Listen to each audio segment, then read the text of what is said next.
My name is Nora Ellison, and I was 34 the day my little sister walked onto my unit like she owned it. I was charting at the ICU station in Idaho Falls when I heard her laugh in the hallway, that bright, practiced laugh, and my whole body went cold before my brain caught up. Brooke. 2,000 miles from where I'd left her. My parents raised us in the same house, and somehow I still spent every holiday alone in it. What she asked me to do 6 weeks later cost me the one thing I'd spent 7 years earning. Welcome back to Calm Drama Stories, where we sit with the quiet betrayals inside ordinary families and the people who finally stop apologizing for surviving them. Drop a comment and be sure to subscribe. I need you to understand what she was walking into, because it wasn't nothing. It took me 6 years to build. When I landed in Idaho at 27, I had $400 and a nursing license, and no one who knew my last name. I rented a room over a garage. I took every night shift they'd give me. I learned this unit the way some people learn scripture, until the monitors talked to me and the doctors trusted my read on a patient before they trusted the labs. Deb Callahan trained me my first winter here, and she became the closest thing to a mother I'd had in years. Dr. Okafor, our lead intensivist, once told a room full of residents that if Nora Ellison says a patient is turning, you move. That's a life. I made that. Nobody handed it to me on a holiday while I watched from the window.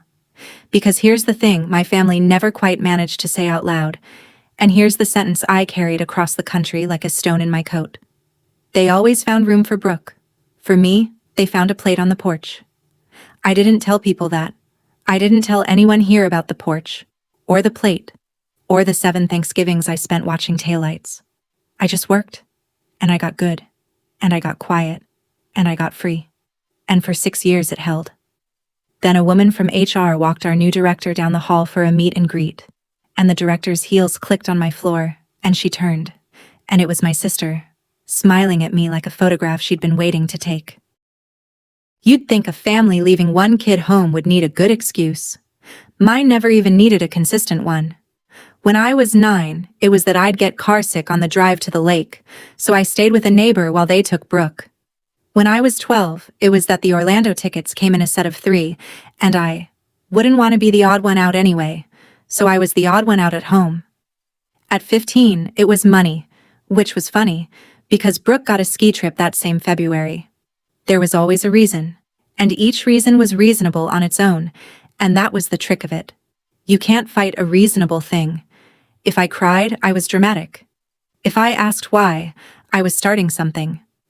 My father would say, "Nora, don't make your mother feel bad," as if her feelings were the fragile thing in the room and not the 12-year-old learning she came in second to her own sister.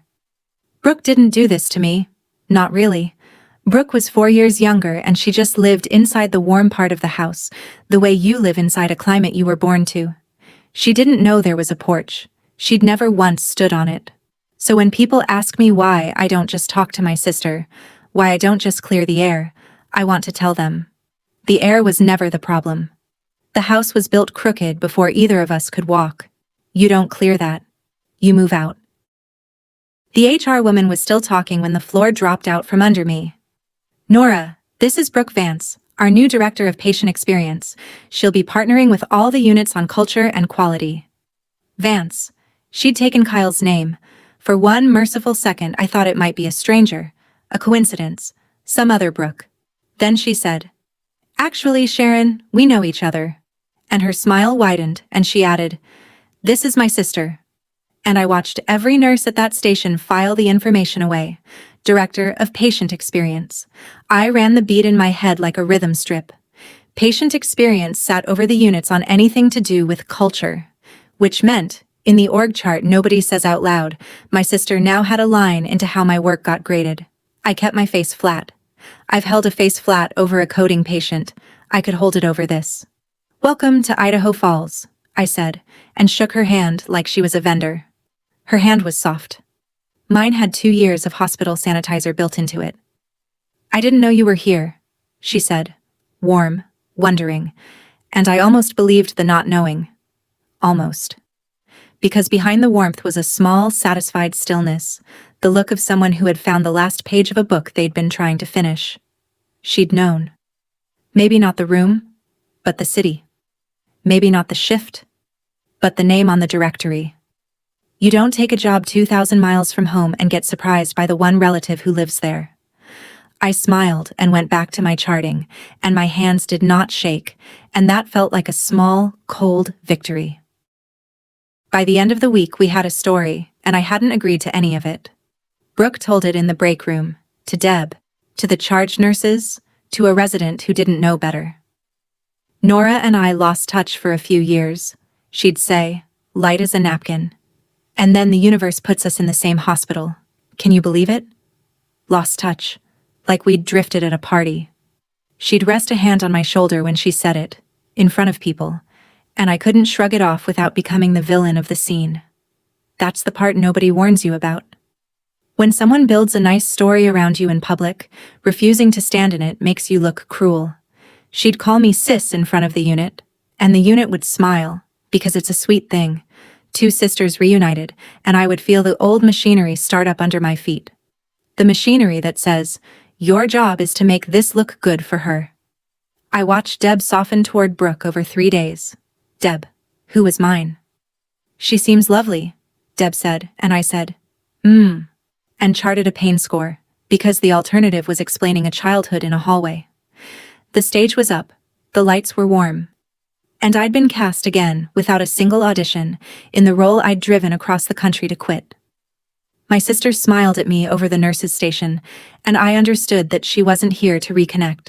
She was here to reunite, which is a different thing. Reuniting requires an audience, and she'd already found one. Here's what made it worse. I finally wanted something, out loud, for the first time in years. The nurse manager position for the ICU had opened when Sandra retired, and Dr. Okafor stopped me by the med room and said, "You're applying. Don't argue." I'd argue with most compliments. I didn't argue with that one. I wanted it. Not the title I could take or leave. I wanted the say. I wanted to build the schedule that didn't burn people out, to hire the nurses who'd stay, to run the unit the way I'd quietly been running it for 2 years while someone else got the office. It was mine to earn, and I could feel it within reach. And reaching for something is a vulnerable position. You expose your whole side, because the manager decision went to a panel, and the panel weighed unit culture and patient experience metrics. And you already know whose department owned those words now. I told myself it didn't matter. Competence is competence. The numbers on my unit were good because I made them good. But I'd spent a childhood learning that being the most deserving person in the room does not get you in the car. Merit was never the currency in my family. Proximity was. Warmth was. Being easy to love in the moment beat being right over the long haul, every single time.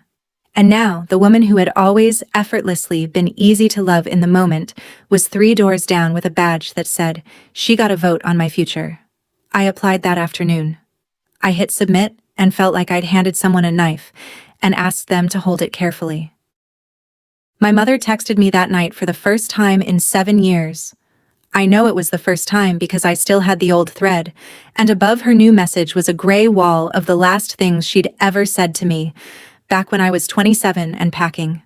The new message sat on top of all of it like it was nothing. Brooke told us where you are. We're coming to visit. Your father misses you so much. Love, Mom. I read it standing in my kitchen with the fridge humming. I never gave them my address. I never gave them my city. I'd built a whole life on the foundation of them not knowing where the door was, and my sister had handed them the map her second week in town. Your father misses you so much. Not, I'm sorry. Not, we were wrong. Not, we've thought about the porch every year and it haunts us.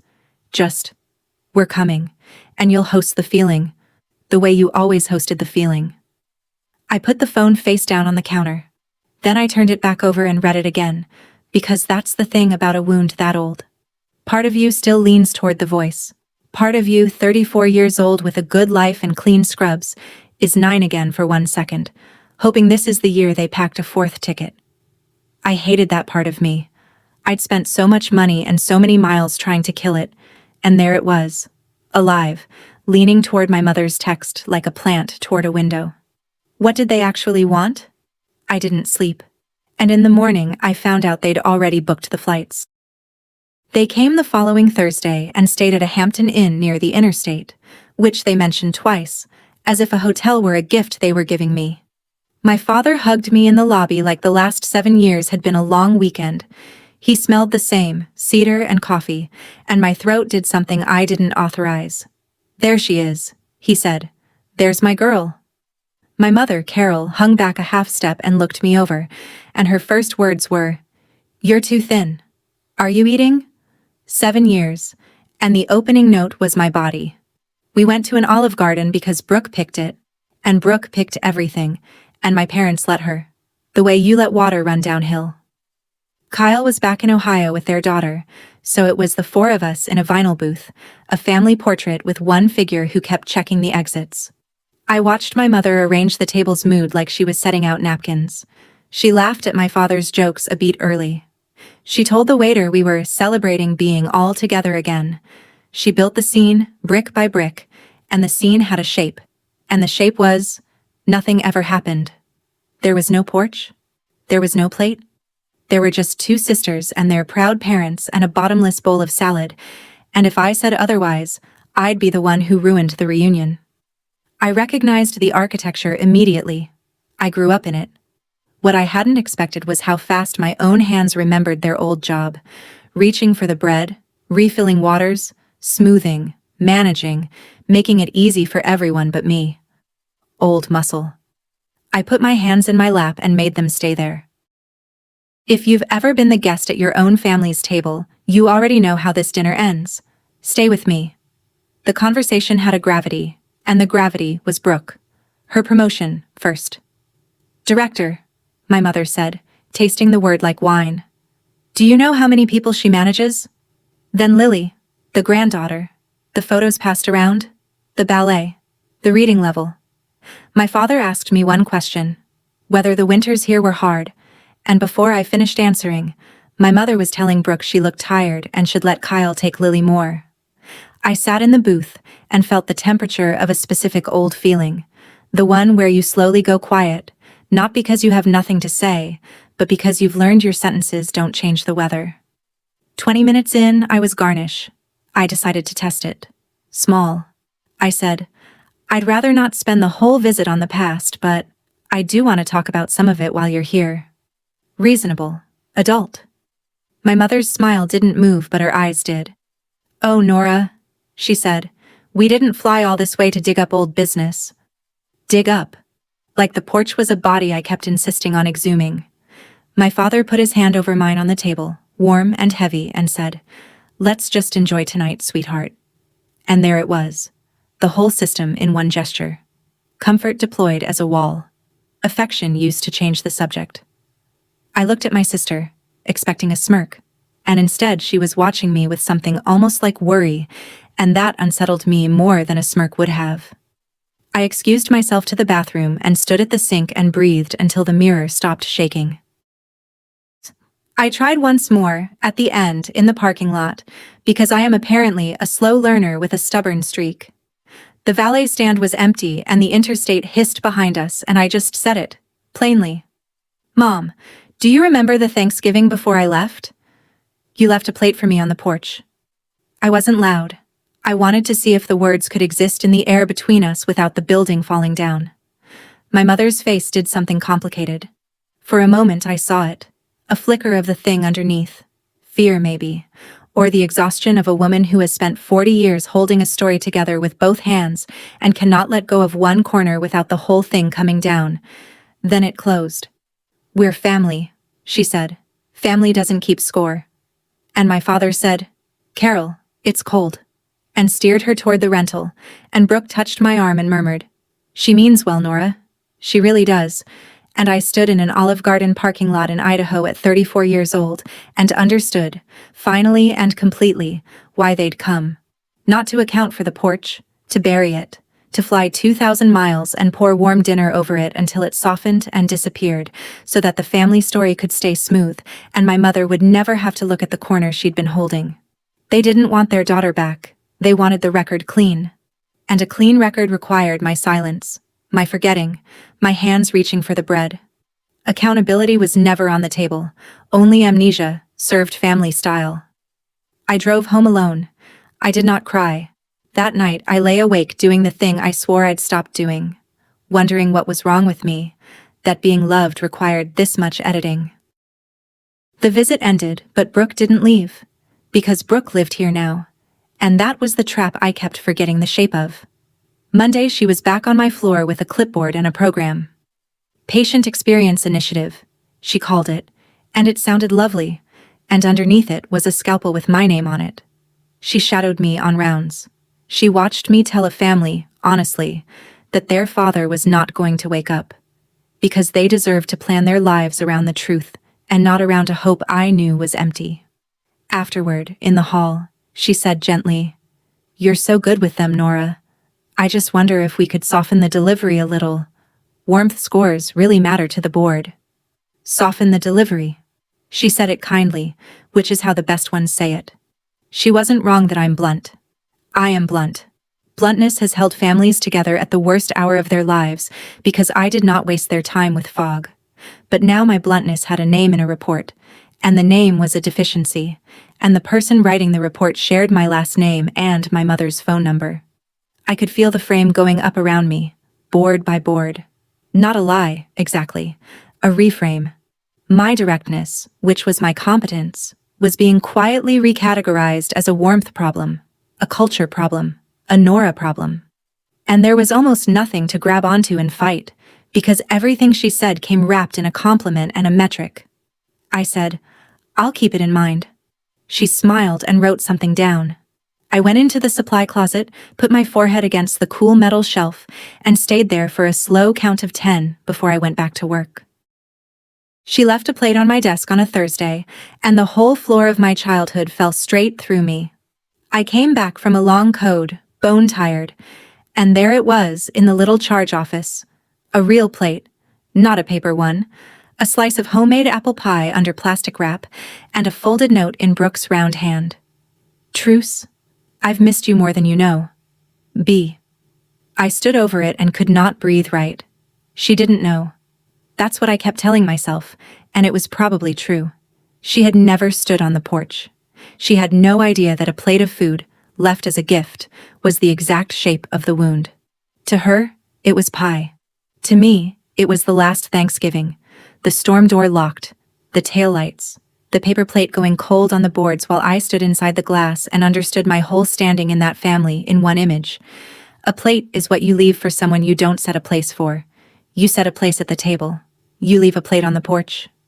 My sister had walked into my new life and, without malice, without even knowing, reproduced the precise gesture that had ended my old one. I didn't eat the pie. I couldn't. But I didn't throw it out either. And I want you to notice that, because I noticed it later and it told me something I wasn't ready to know. I peeled off the plastic wrap, scraped the pie into the trash, washed the plate in the break room sink, dried it, and put it in my bag to take home. I kept the plate. I didn't know why. I just knew I wasn't done with it yet. The worst part of that month wasn't Brooke. It was Deb. Deb Callahan, who taught me to start a line on a blown vein and who spent Christmas with me 2 years running because neither of us had anywhere else to be, sat down next to me in the break room, patted my knee, and said the thing. "You should give her a chance, hun. She's your sister. Family's family." I looked at Deb and felt something I hadn't felt in 6 years in this building. Alone. Because Deb wasn't wrong from where she sat. From where she sat, a warm woman named Brooke had appeared and clearly adored her prickly older sister, and the prickly older sister was holding a grudge nobody could see the reason for. I'd never told Deb about the porch. I'd never told anyone. My whole survival strategy had been to arrive here as a woman with no backstory, clean and competent and free, and the cost of that clean slate was that when my family's story showed up in a nice cardigan, I had no counterstory on file. Brooke had a narrative and an audience. I had a plate in my bag I couldn't explain. Family's family is a sentence that sounds like love and works like a lock.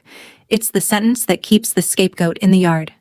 And now it was coming out of the mouth of the one person here I'd let all the way in. I said, "It's complicated, Deb." She said, "It always is. Until somebody's gone," and squeezed my knee, and meant it with her whole good heart. And I understood that the machinery had reached even here. There was nowhere in my life the story couldn't follow. It had a director now. It had a budget. And it was hiring my friends as extras. Brooke brought Lily to the hospital on a teacher workday, and watching my niece for 1 hour taught me more than a year of remembering ever had. Lily was 7 and unnervingly good. She sat in the charge office where her mother put her, and she did not fidget, and she did not ask for anything. When I offered her a juice from the fridge, she looked up at me and said, "Is that allowed? Am I allowed?" And something in my chest folded in half. I knew that question. I invented that question.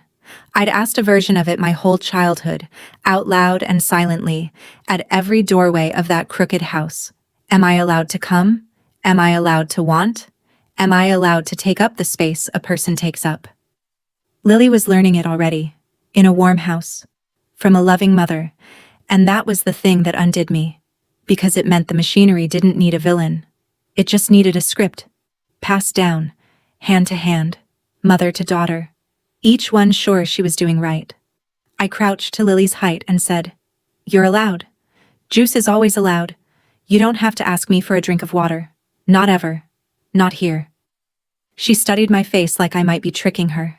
Then she took the juice with both hands and whispered, "Thank you 3 times. Brooke came back and scooped her up and said, "She's so easy, aren't you, baby? You're mommy's easy one," and kissed her hair, and Lily beamed at being easy, and I had to turn and pretend to read a monitor. Mommy's easy one. That's how it starts. Nobody gets left on a porch on day 1. First you get taught that easy is the price of love. Then, one holiday, they test whether you'll pay it. Brooke floated the idea by me in the parking garage, casual, like weather. "I was thinking," she said, keys spinning on one finger, "we should do Thanksgiving together this year."